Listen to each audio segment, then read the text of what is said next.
Okay. Yeah. So, now we are discussing it. So, as I told, graph is an all-linear data structure which is used to represent your uh, objects and the relationship between the objects. Now, the objects could be anything. For example, or you can say objects and connections or relationship. For example, suppose you want to represent cities. Okay, suppose in a context that a person wants to visit the cities. Now, cities are connected by road, so you want to represent them. So, for example, you have A, city A, which is connected to city B, and C, D, like this. Okay. Now, a person wants to travel all the cities. So, you have to find that, and there could be a cost associated with this. So, for example, distance is the cost. So, for example, 2, 1, 3, 4, 6. So you have to find the minimum cost in which a person travel all the cities. So this is a particular kind of a scenario. So in this particular scenario, you have the connections, you have the objects and the connections which helps you to represent that. Okay, so graph is comes together. Now here the cost can be anything. As if we have taken distance, it could be time also. Okay, like that. Flight routes can be a typical example, or dependencies. So one of the best practical example of the graphs are the dependency graphs.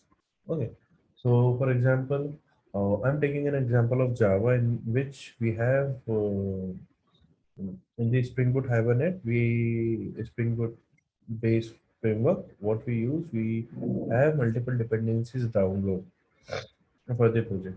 So there should not be any cyclic dependencies that need to be checked. For that particular purpose, a graph is plotted against it. Okay.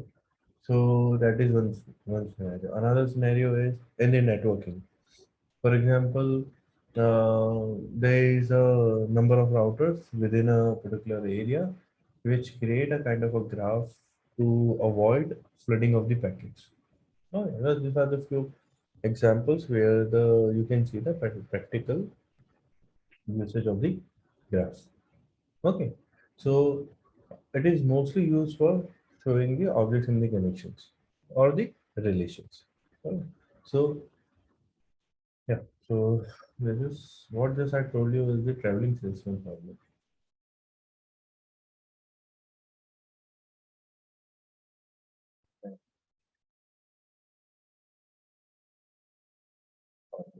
Okay, now coming to the another part. So as I told you, this is uh, graph is going to show between the objects and the connections. Before going into the terminology, do you guys have any doubt or are we good?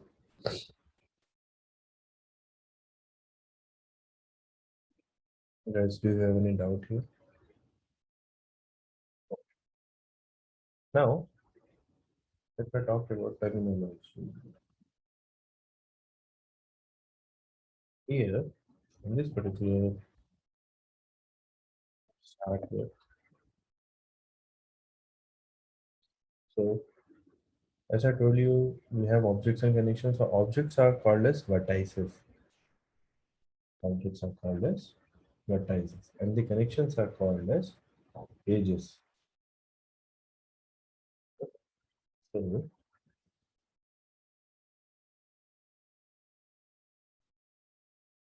these are the objects, these are the connections.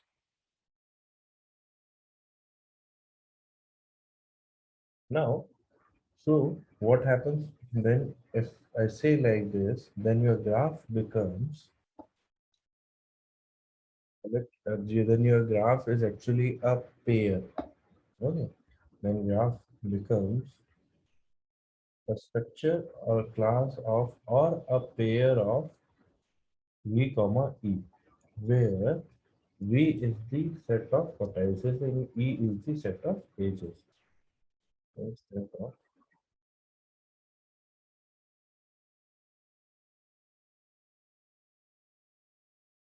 vertices and E is the set of edges.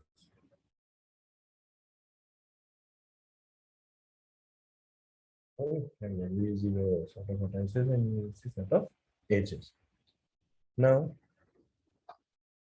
we are the objects and we are the connection. This way already talked about. Third term is edge, uh, single edge. So how it is going to represent here is this is a vertex A connected to vertex B. Oh, so this is what we call as an edge. This is an edge. This is called as unidirected edge. Okay. Why it is unidirected? Because you can it represents that you can go from A to B and B to A. You can go from A to B and you can go from B to A. Hmm.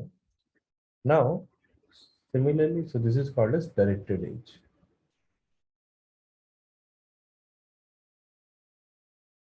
Sorry, unidirected edge.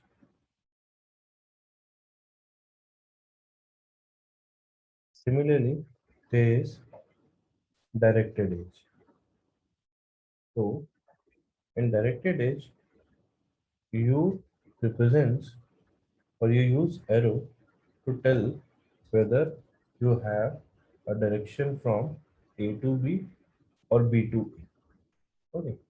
So for example, if I mark like this, it means that you have a direction from A to B, but not from B to A. So it means you can go from A to B, but you cannot come back from B to A. Okay. So that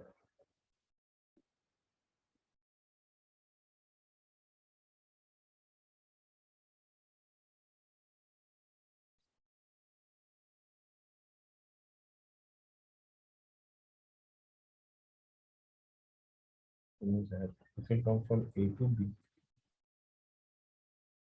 not from B to A. Okay.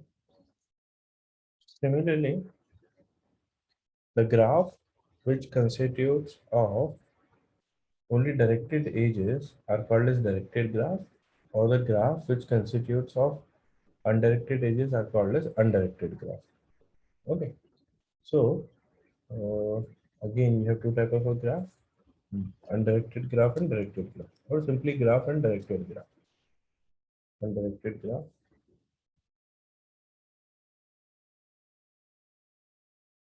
and then we have something called as directed graph.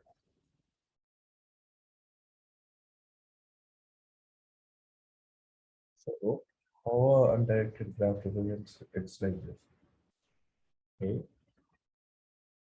B, C, this,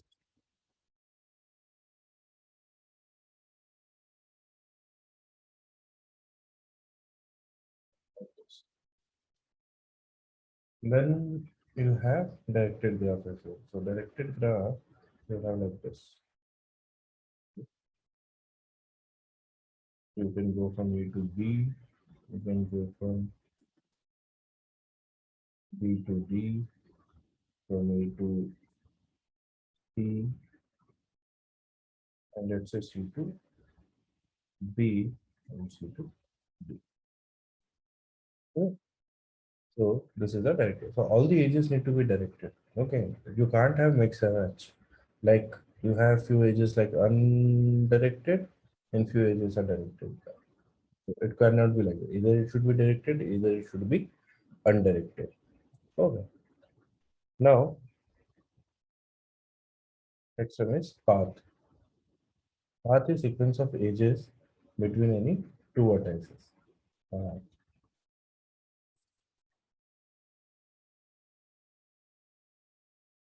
path is nothing but sequence of edges and between any two vertices. Oh, When any edge connects any two vertices, then it is called as adjacent vertices. When a graph does not have cycle, that is called as tree. I am making point here.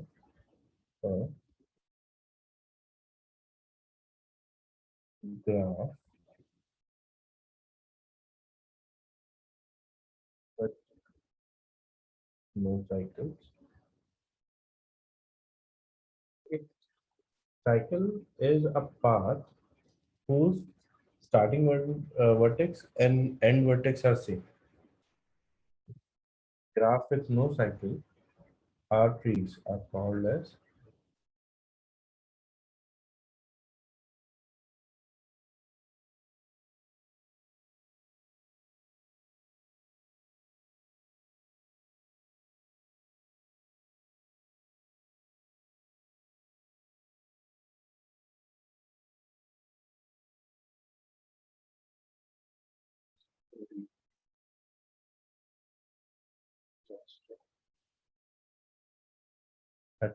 trees.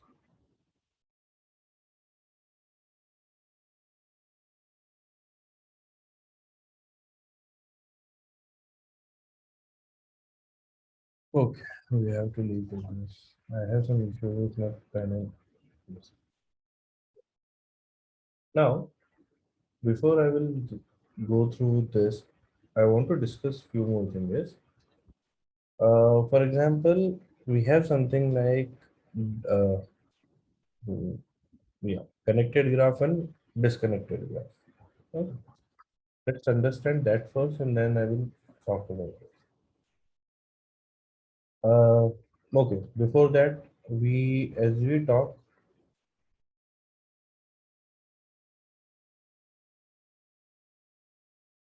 we have cyclic graph which is having cycle. Okay. Cycle means a path which has same starting vertex and the end vertex. Okay. For example, A. Here, if you look in this particular example, you have A. So you can go to A to B, B to D, and come back to D to A. So this is a cycle. But if you look at here you can go from A to B, B to D, but you can't come back to A. A to C, C to B, but you can't come back to A back. C to B, B to D, same thing. And D is not even going to any other particular vertex. So such graph is acyclic graph. But this term is the graph with no cycles on. Yes, acyclic graph. And one more thing, it does not mean that always undirected graphs have the cycles. Okay, it's not necessary. For example, I can create a acyclic graph which don't have any cycle.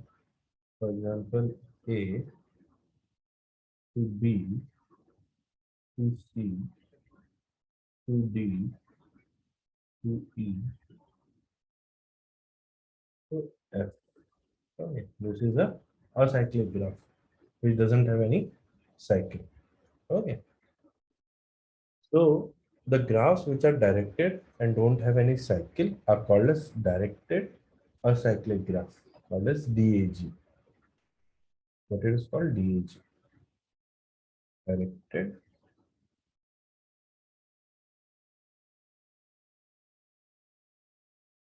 acyclic graph. Okay, they are called as directed acyclic graph. Now coming to the point of trees. As I told, a graph with no cycles are called as tree. So this is a graph with no cycle. This is a tree. Okay. One more important property of tree need to be, it should be connected. It's not only about cycle, it's about connection connected also. So there are two more type of graphs or two more terms is, one is called as connected graph and disconnected graph.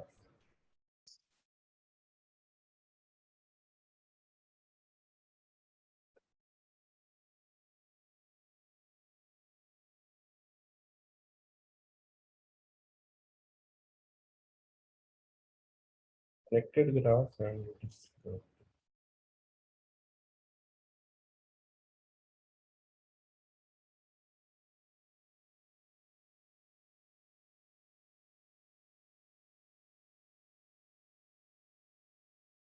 okay.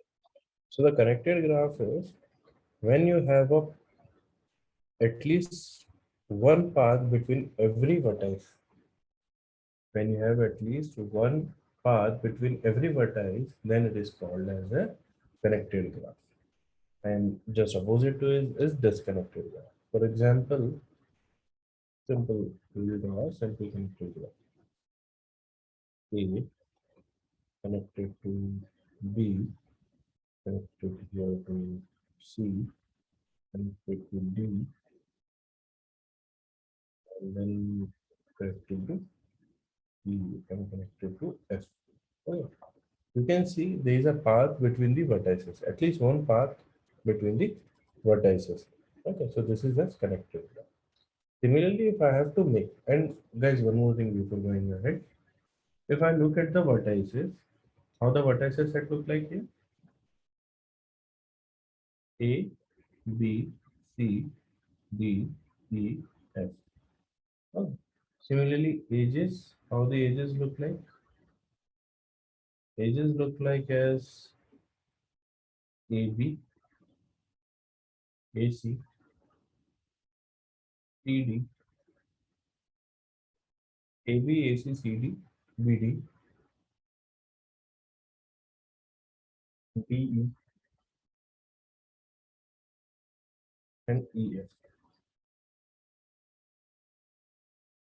Okay, it look like this. Now, now these are the vertices, these are the edges. If you look at the disconnected graph,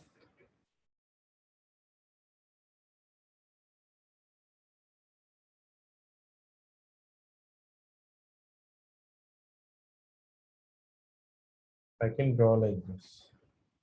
You have A, you have B, you have C, you have D, you have E, you have F.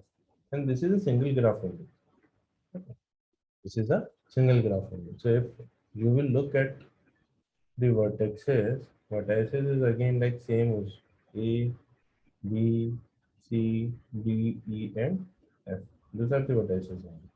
And the edges are AB, AC, AB, AC, CD,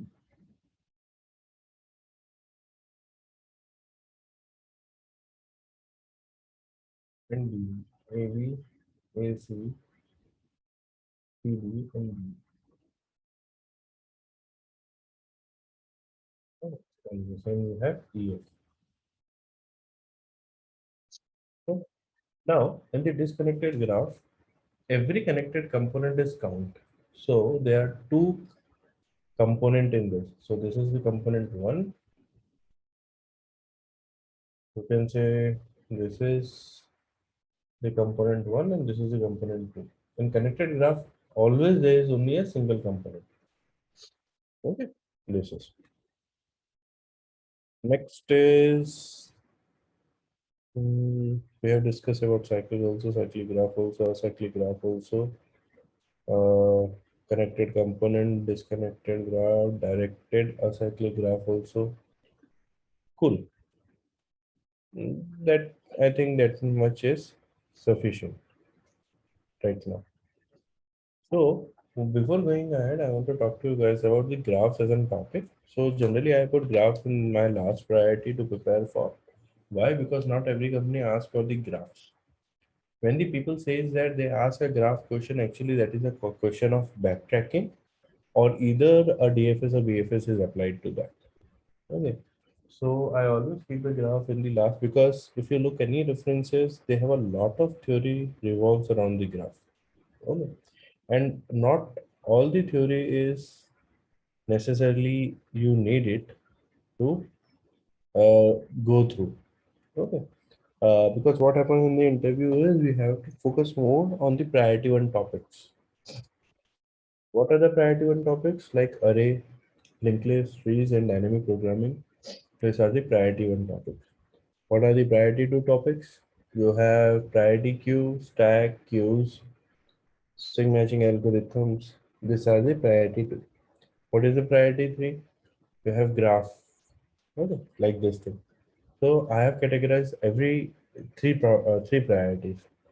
So what happens is whenever I have to prepare for example, or whenever somebody has to prepare for, suppose they have 100% of time. So I always suggest them to spend 60 to 70% of the time in the priority one topics. Then I suggest to spend like 30% into the priority two and 10 to 15% into the priority three topics. Okay. And always prepare in the round robin fashion. For example, you pick a topic like array. So you should decide that, okay, I am going to solve like 10 problems of the array, and then I will shift to the linked list.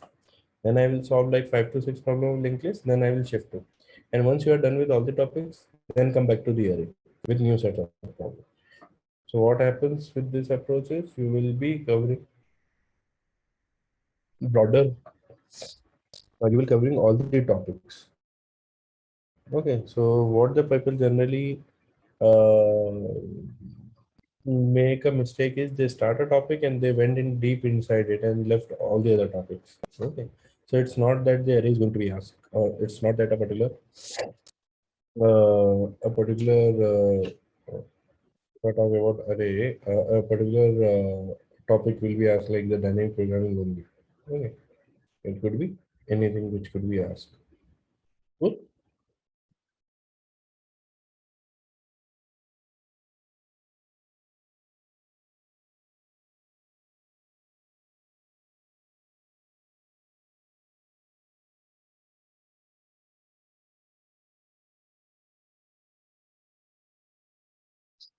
Are we good? Good. Super. Good. Good. Now, this is about the terminology. Coming to the next part is once we have the graph, we need to have the representation. We need to have the graph representation. So how to represent the graph? There are actual three ways to represent the graph, but we are going to discuss only two because the third one is something which I don't prefer and nobody has actually used that as well. Okay. But I'm going to tell you at least about what they are. First is you have agency metrics. Agency. Second, you have agency list.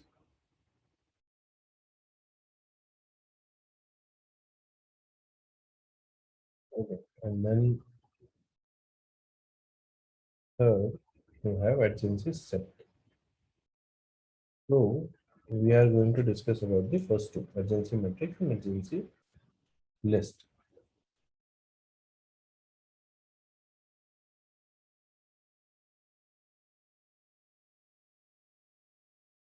Okay, we are going to discuss about the first two.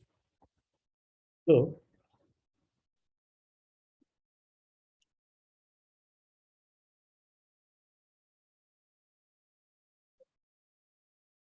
how the agency metrics um,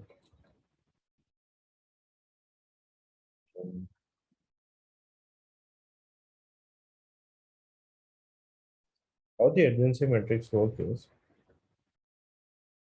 first of all we will define the class of graph. Okay. So you have a graph, then you have a int v number of vertices, you have int e number of the edges, and if you are looking at this, okay, I will do it here. Let's define the class here for the adjacency matrix. So suppose you have a class graph. Okay, you have int v, you have int p. Okay. Then you have int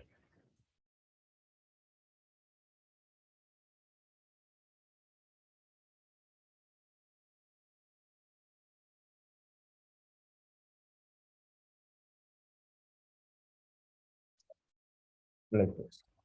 Hmm. Now,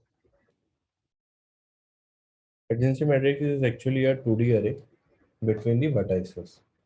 Okay, it's actually a 2D array between the vertices. So let's take an example and then we will construct a adjacency matrix representation. Okay, so whenever we draw this circles, arrow, these are just the visualizations. Visualizations like we do in the tree. These are just a visualization that how in our head it is going to look like. Okay.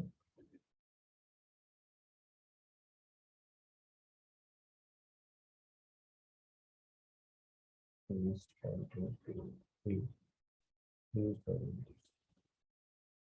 Okay, this is in our head how it is going to look. But actually, in the code, how you are going to keep the data is about the representation.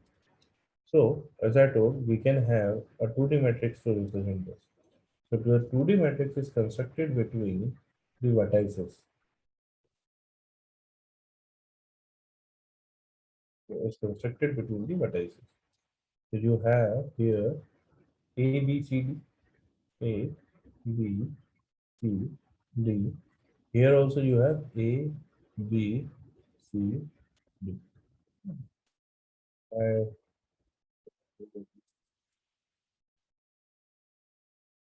have this, and that, this, and this.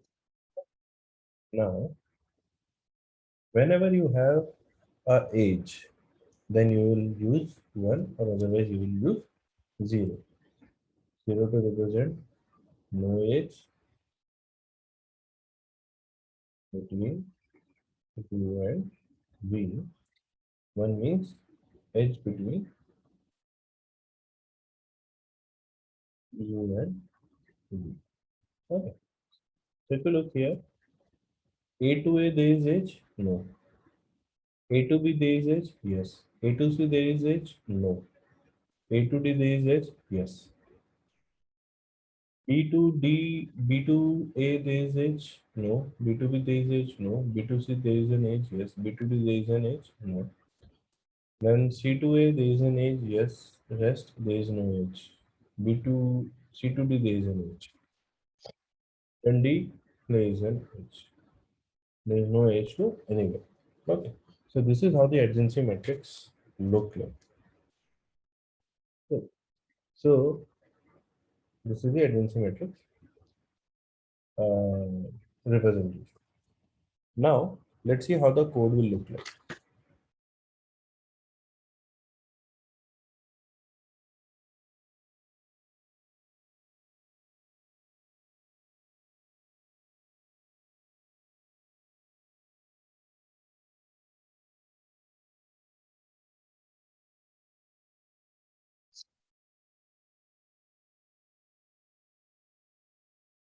Okay, by mistake I told you the representation for 2D matrix in the form of pointer. You can have like this also.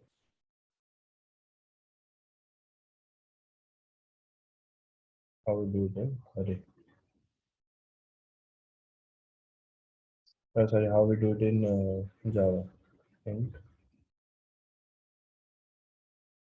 this is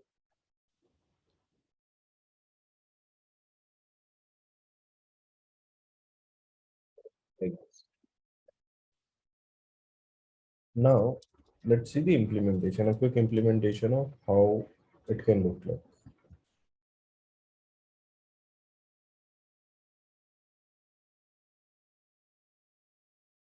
Okay.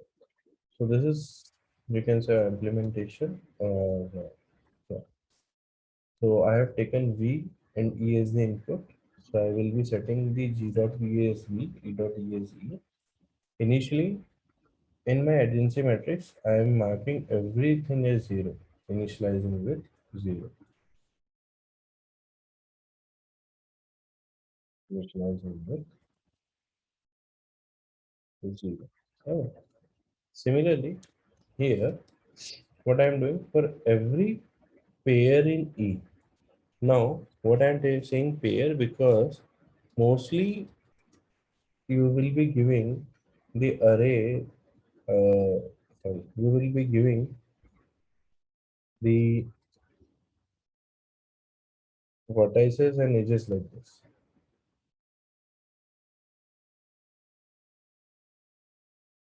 Edges as a pair. It could be possible. Okay, most. So for every pair, what you can take a key and the value, and you will mark them as one. So you will mark UV as one. But if you are marking VU as one also, then it means that it is an undirected graph. So if it is undirected graph, you have to mark UV and VU as one. Okay, like this. So this is how you represent the adjacency matrix. You can go through this once.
Now, guys, are we good?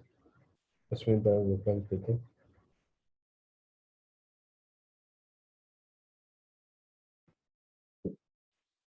So this is about the adjacency matrix. Similarly, we have the another representation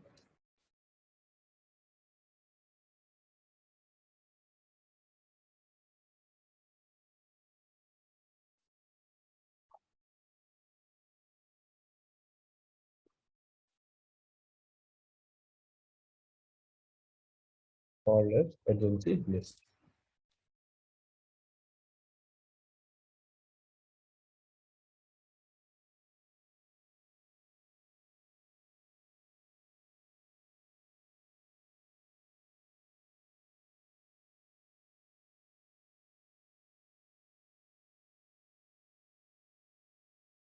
What happens in the adjacency list is it is represented as a array of linked list.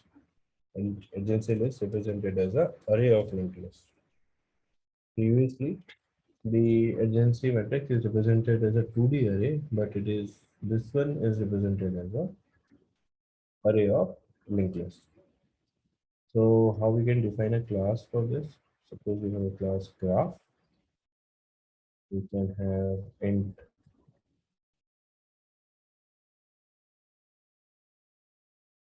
v. We can have int e. Oh, and then we have int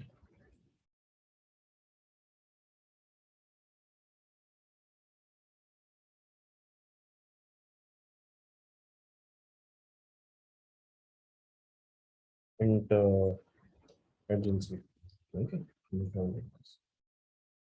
So okay. Now, if suppose we have a graph like the above one, or we can take a new graph also. The above graph only.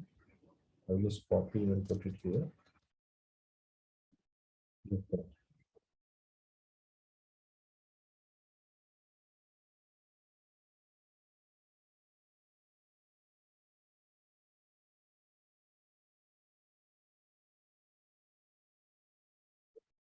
What the agency will look like is,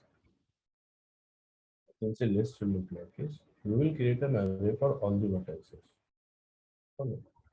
For example, we will create the array for A, B, C, and D. This will be A, this will be B, this will be C, and this will be D. Now, for every node to which A is connected, you will create a linked list node and attach to it here. A is connected to B and D, so you will create a linked list node B, and then you will connect a linked list node D, okay, like this. And then D connects to A. Similarly, you have B as connected to C and C, the last part. Then you have C connected to A and D, and D is coming back to A. And D doesn't have anything. So you can say it is like its own. Okay. Why I have created like a circular linked list here? Because it will be easy to add a node here. Okay. That's why I have created kind of a circular linked list here. But it's up to you. You no need to create the circular also. You can directly have the null in the end. Okay. Like this. So this is how you represent the agency list. Now, are we good here in the agency list? Asmita, Gopal, Pritam.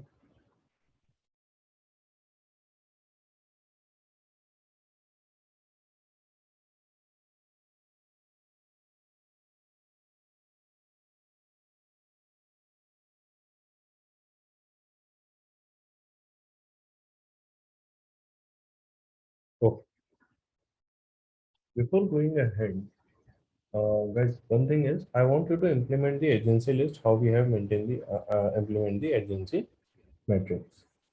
Another thing is I want to talk to you about space complexity. We are not using any running time complexity here because these are the representation. These are the how you have the graph is given. But if I talk in terms of complexity, space complexity specifically, so this is takes your V cross V or V square complexity space because you are creating a 2D. But if we talk about the agency list, it is having the space complexity of E plus V. And just remember that E plus V. Why E plus V? Because it will just have the number of the vertices plus the nodes which are also equal to the number of edges. That's why it is E plus V. Okay. Why there it is V square? Because you are creating a 2D array of vertices. That's why. Okay. Cool. Gopal, Asmita, is it clear? Then now can you guys write a agency list representation now? I will be back in 2 minutes.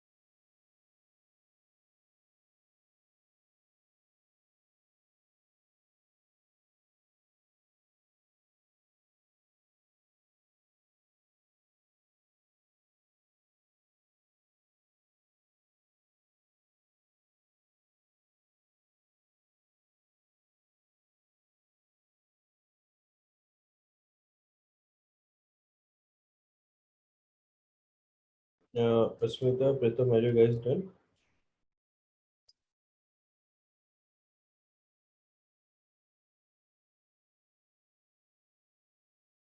Smita, Smita, are you guys there? Yeah, done. Good.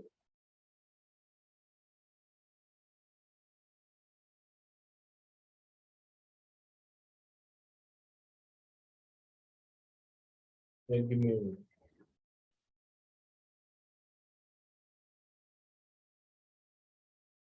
Okay, sorry for that. Yeah. Now, we have looked at the representation. Now, we will look at the graph traversal. So, like any other data structures, when we have the data stored with the, we need to see how we can traverse the stored data. So, that is called as traversal techniques, graph traversals. Now,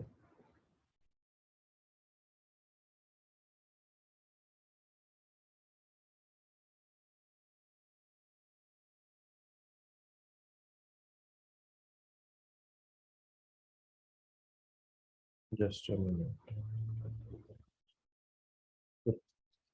So, in the graph traversals, there are two types of traversals which is being used. One is your called as BFS, and second one is called as DFS.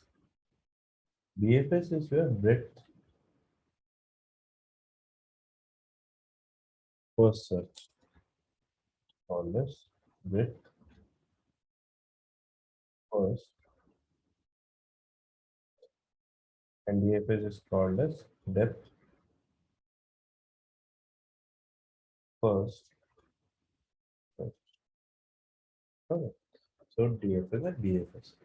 So let's talk about the BFS first, and then see how the DFS look like. And by the way, Gopal and Pritam, did you get any chance to go through the backtracking lecture, the recording? Yes. Yeah, Nishan. Okay, then that's great. So let's discuss about the DFS first. So DFS, it depends on your internal stack space. It uses a recursion. So DFS is again your is an application of recursion only, or better to say is like the backtracking. What happens normally is when the people ask any backtracking question, generally they intend that it could be solved with the graph, DFS, the graph traversal technique. We can view it as a graph. But better to say that is a backtracking only. Okay. So depth first search, as I was telling you guys, that depends on your recursion, and recursion internally uses stack. Uses internal stack. Okay, regression and the internal stack. Now let's see how the DFS work exactly. So let's take an example first to understand this. Now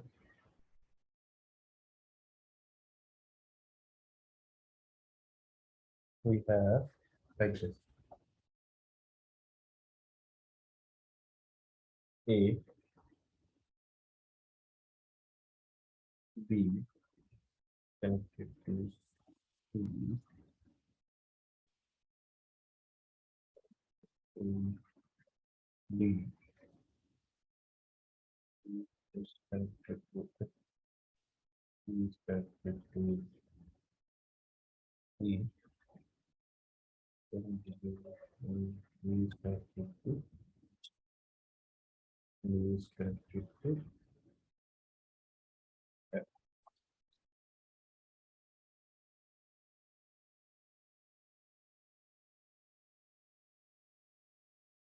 like this. Suppose this is a graph. Now we have to apply the DFS. What the DFS does is, as I told you, it uses the recursion. So what we are going to do is, we are going to start with a vertex. Okay. And then for all the adjacent vertex, we are going to do the same thing. We are going to move further in that and keep everything into the stack. Now suppose we started from A, and let's say this is how, let's say this is how our stack look like. More look like tower. Now, suppose we started with A. From A, what I am going to do is I am going to check how many adjacent vertices are there. So it comes out that only B is the adjacent vertex. So what you do, you go with B. How many adjacent vertices to B is A, H, and C. You come back to A. Then what happens again? Who's the next is B again for B. So what happens here? We fall into a infinite loop. So to avoid this, what we are going to do is we are going to use another thing is called as visited array. We are going to use a visited array to avoid infinite looping.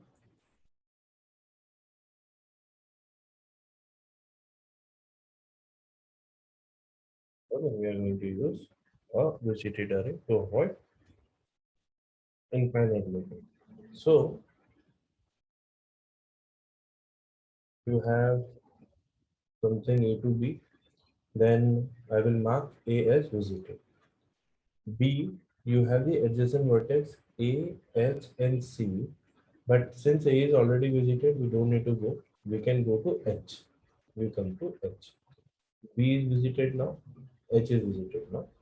So H is having adjacent B and E. Okay. So B is already visited. So we are on E. E is having H, C, G, and F. H, C, G, and F. H is already visited. We come to C. Okay. So E is visited. C is having uh, adjacent which is E and D. So C is visited, E is already visited, you come to D. So D is already D is having adjacent C which is already visited. So there is nothing to go more. So you backtrack to C. C is already visited means D is already visited here. D is already visited here. So you have E. You come back to E. So C is done. So from E you will be moving next to G. So G is having no what other vertex to go for. G is done. F. You come back to F. F is done. You will mark F as visited. F is done. It means that E is done. It means that H is done. It means that next is C. But C is already found out to be visited. Okay, already being processed. So it is done. Then B is done. So this is how the internal stack is used to cover all the vertices here. Okay. Asmita, Gopal, Pritam. Okay. Do you guys, can you guys try to write a code for DFS? Assuming that you have given adjacency matrix representation of the graph. Assume that you have given adjacency matrix representation of the graph.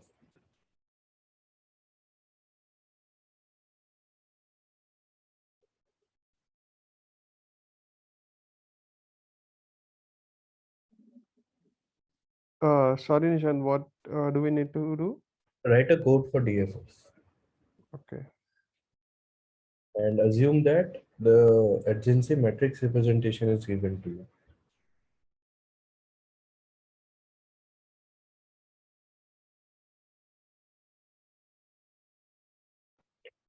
Guys, is it done? Pritam, Gopal, Asmita.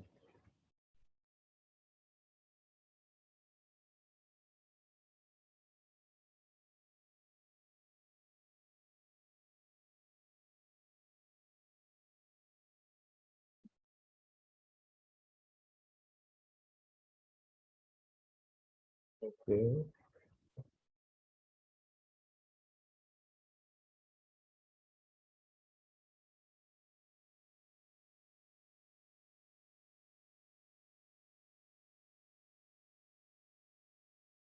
Yeah, so I have a piece of a code which you guys can look at and check whether you have done the same thing or not.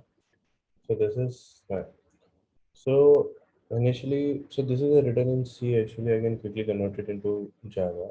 So suppose you have object, sorry, you have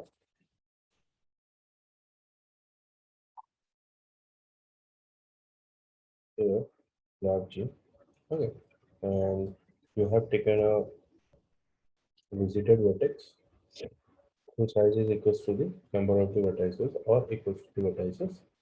Then for every vertices, you are checking whether you have visited the particular vertex or not. If you have not visited a particular vertex, you will be calling a function called DFS. So DFS is written here. Okay. DFS is, so you have the visited with you. Then for this, uh, yeah, so for every vertex. Now what we have to do for this vertex, just give me a minute.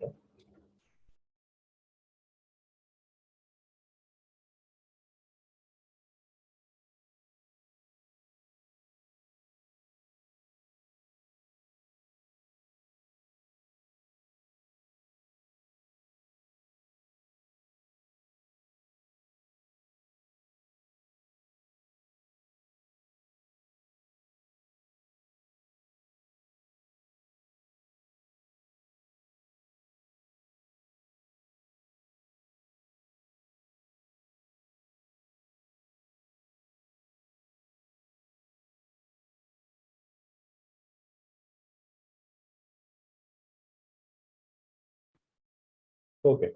So yeah, where was I? Yeah. So,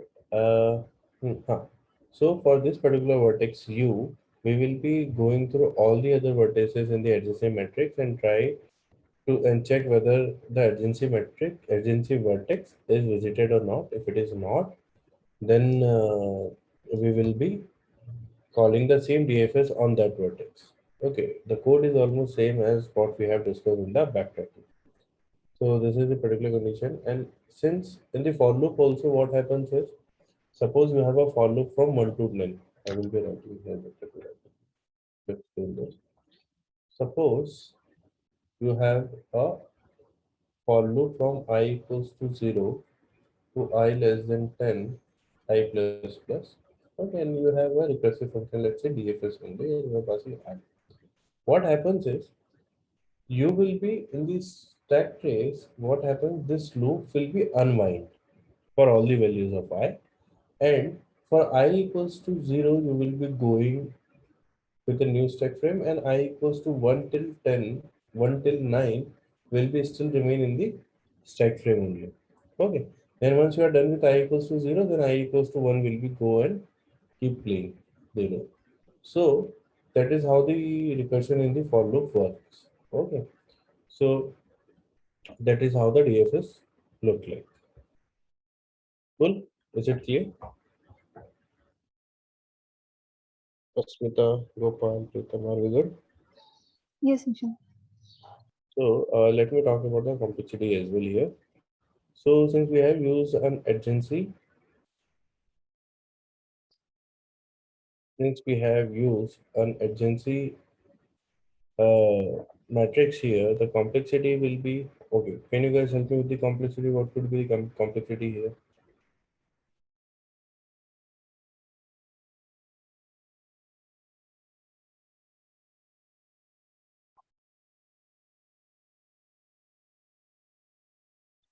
The complexity here is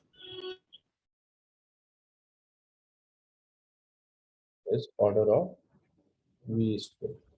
Okay. Why? Because we have used an adjacency matrix. Why the recursion complexity is not is used, because we are using a visited array. We are visiting or processing every node only a one time. Okay, that's why there is no additional complexity involved, only because of this uh, loop of finding the adjacency vertex in the adjacency matrix. That's why it is order of V square. If you are using adjacency matrix, if you are using adjacency list, it will be V plus E. This is for matrix and this is for adjacency. Good. Are we good? Why it is V plus E and why it is V square? The complexity is is it clear this one? Next, coming to the BFS. BFS is the breadth per search. Breadth.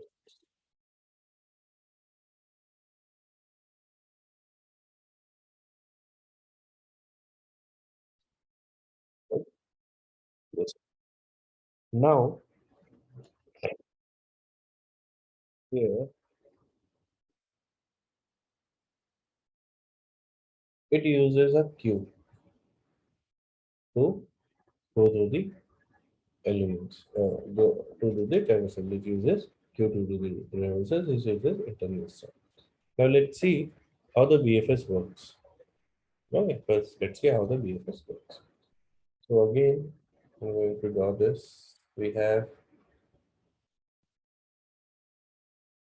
A, B, C, D, B. Let's give me a minute.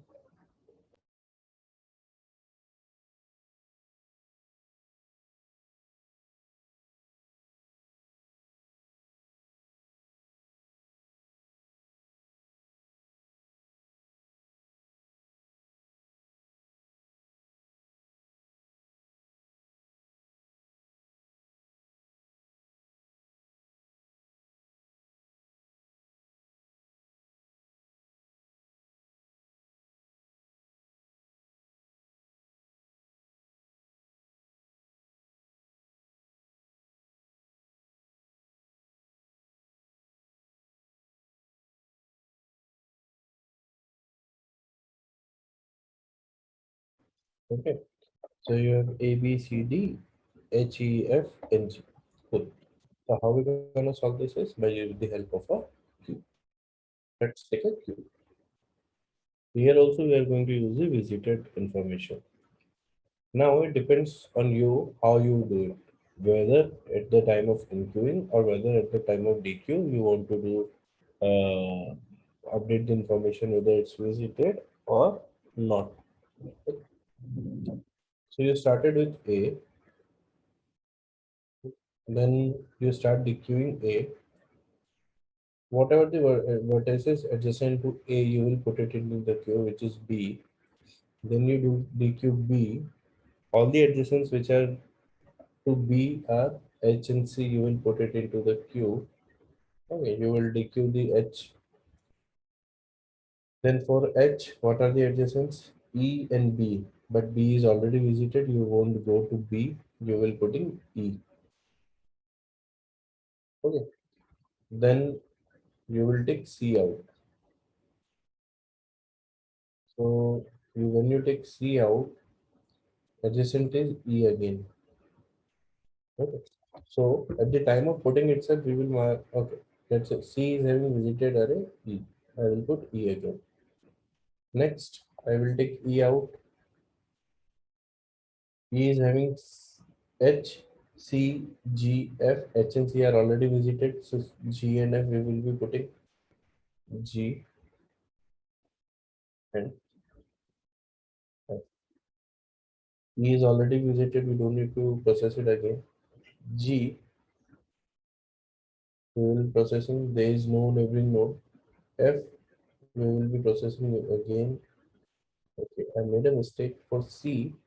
There is D also. With E, B and D also. I made that mistake. So let's mark it as a D. So D will be processed before G, then G, and then F. Like this. So this is the sequence for the breadth first search. Okay, this is how it is. Uses a queue to mark everything to traverse all the data within the graph. Okay. If I okay, Can you guys write a code for this? Asmita, Gopal, Tutor. Can you guys try to write a code for this? And one more thing I didn't ask, why I have looped through all the vertices here? Can anybody answer me? Why I have looped through all the vertices here?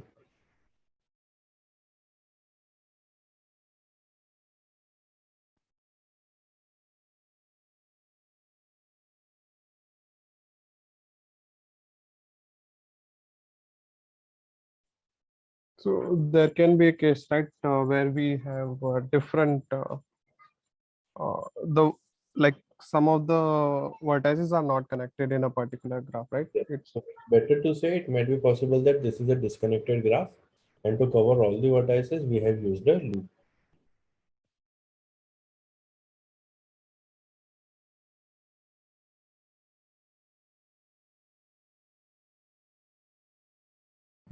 Okay, I hope all three of you have completed this.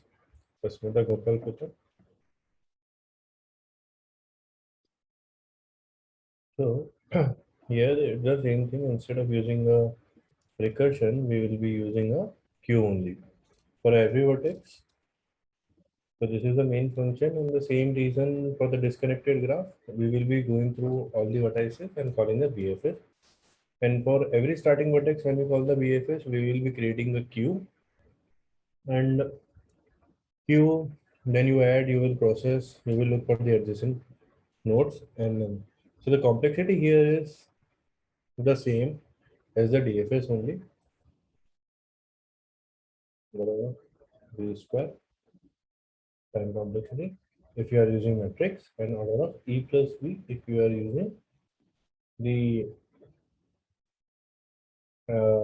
adjacency list. Okay, is it clear? Gopal, तुम्हारी good. Next, I want to talk to you about coming back to the island problem. I want to talk a little about it.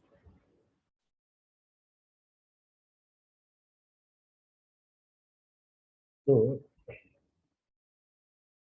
why it is being called, so why some people consider such kind of a problem as graph problem. I want to discuss that. Okay.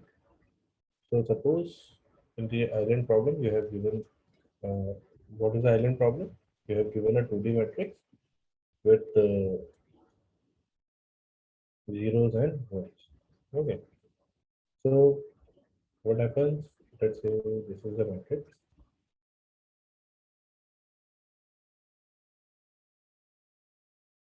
So we have one, one, etc.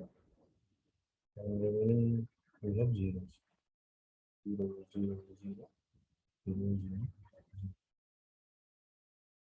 Why some people see this as a graph is they say that it is somehow look like an adjacency matrix. This is somehow look like an adjacency matrix. But it is, you can't say this is an adjacency matrix because for an adjacency matrix, it should be V cross V. Okay.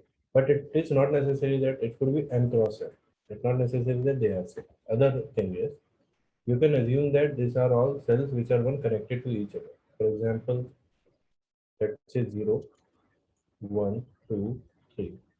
0, 1, 2, 3. So you can say that 0, comma 0 is connected to 0, comma 0 itself. Okay, it is connected to itself, and it is connected to 0, comma 1. 0, comma 1 is connected to 1, comma 1, and 1, comma 1 is connected back to 1, comma 0. Okay, 1, comma 0 is connected back to 1, comma 0, comma 0, and 1, comma 1 is also connected to 2, comma 1. Yes. Okay, so every cell is like a vertex. Every cell is having one is vertex. Now, another thing is, I'm sorry, I'm going a bit apart from there. Can you tell me that how can you use a DFS and BFS to tell the number of components in a disconnected graph? My question to all three of you is how you can use uh, disconnected, how you can use the disk DFS or BFS to count the number of components in disconnected graph. How you can use?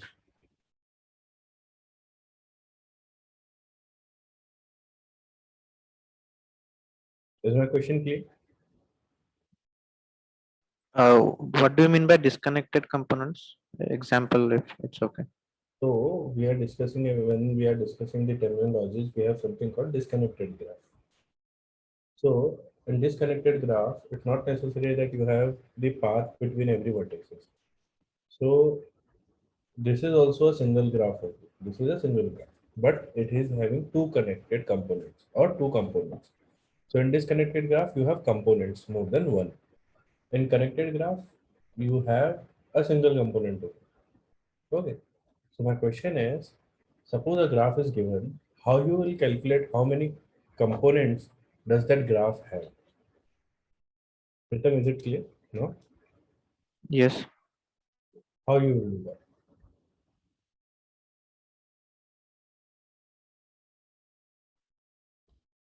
So I was having a doubt, like whether it depends, like is the graph directed or undirected, or Doesn't depend on that. okay, okay. So disconnected graphs will all obviously sorry, disconnected components will probably have a cycle kind of a thing. No. See, guys, it's see, I will tell you. You all know the answer. You are not able to connect it properly. So coming back to the traversals, suppose this is your DFS. Suppose why we have used this.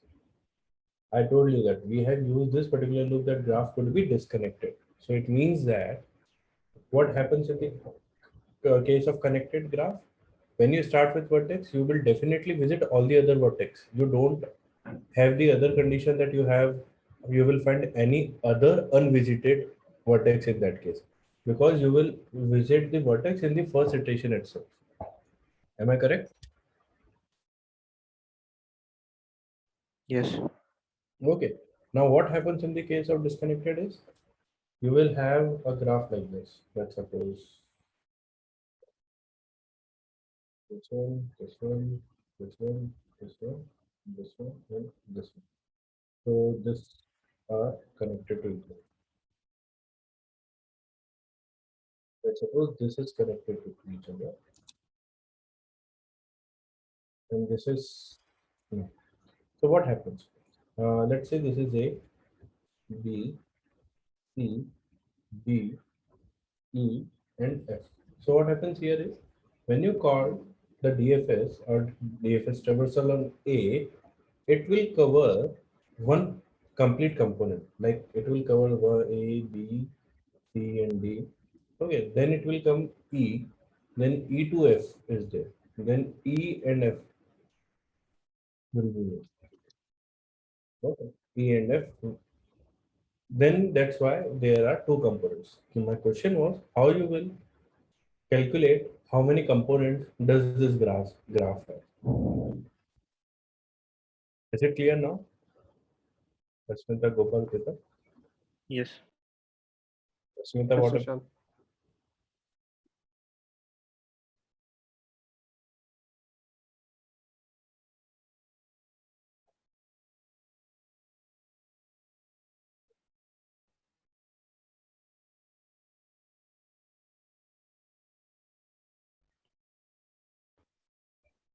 So So for guys, this, like we can maintain a counter, right, in the for loop, yes, what we can the do, first for loop. Yeah.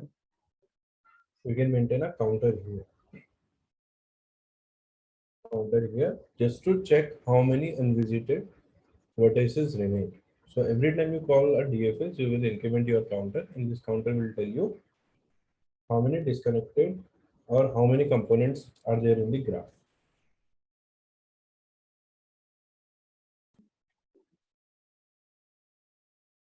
Guys, is it clear? Gopal, Pritam, Smita, is it clear? Is this part clear? Yes, Uh, Nishan. can you explain me the counter thing? Like DFS will be DFS will be called from A to B to C to D, right? Okay, wait a minute. Let's go a step back. Did you understand why we have used this for loop? Yes. Okay. So in this for loop itself, when I start executing it for A, it is going to cover A, B, C, D in the one iteration. Then when you go to the B, it is marked, it will be already marked as visited. C will be already marked as visited. D will be already marked as visited. So you will not proceed or process B, C, D anymore because they are already processed with A. Understood. But now what next you move to E. Since E is not visited, you go and process E. As the part of process of E, the F will be also visited. Okay. So what happens here is your E and F will be visited the next step. So this counter will maintain how many unvisited vertices are there when you are doing the processing. So that will tell you the components in graph. Pritam, is it clear? Yeah. No. Coming back to the number of island, same with the BFS also. You can use here the counter to calculate the number of components. Coming to the number of islands problem. So this, if you visualize in this way, that every cell is a vertex, then this will be one component, this will be another component, and this will be another component. It is equals, it is same problem as the calculating the number of component in a disconnected graph or number of components in a connected graph. Or better to say number of components in a graph. Okay. It is same as calculating the number of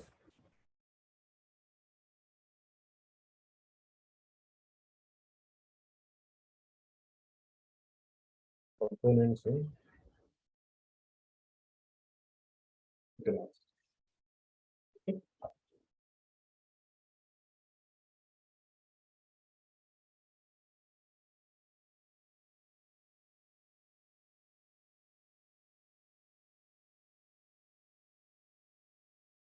Are we good? Why the people say this number of island is actually a DFS problem or a graph problem? Smita, Gopal, Yes. so, but I don't, because DFS, as I told you, is an application of backtracking, is and backtracking is an application of recursion. So a number of island is better to say, hey, it's a backtracking problem rather than to say it's a, yes, you are using a DFS, and DFS is nothing but an application or a type of a, or you can say another form of a backtracking only. But better to say this such problem is type of a backtracking. Cool. Are we good? Yeah, Nishan.